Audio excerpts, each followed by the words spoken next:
I have suggested that the president should be given other weapons to protect the national interest in case of national emergency strikes beyond the injunction provision of the Taft-Hartley Act.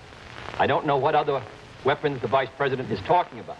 I'm talking about giving him 4 or 5 tools, not only the fact-finding committee that he now has under the injunction provision, not only the injunction, but also the power of the fact-finding commission to make recommendations, recommendations which would not be binding, but nevertheless would have great force of public opinion behind them. One of the additional powers that I would suggest would be seizure. There might be others. By the president having 5 powers, 4 or 5 powers, and he only has very limited powers today, neither the company nor the union would be sure which power would be used.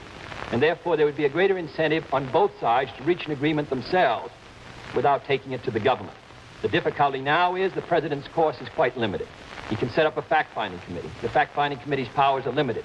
He can provide an injunction if there's a national emergency for 80 days. Then the strike can go on, and there are no other powers or actions that the president could take unless he went to the Congress.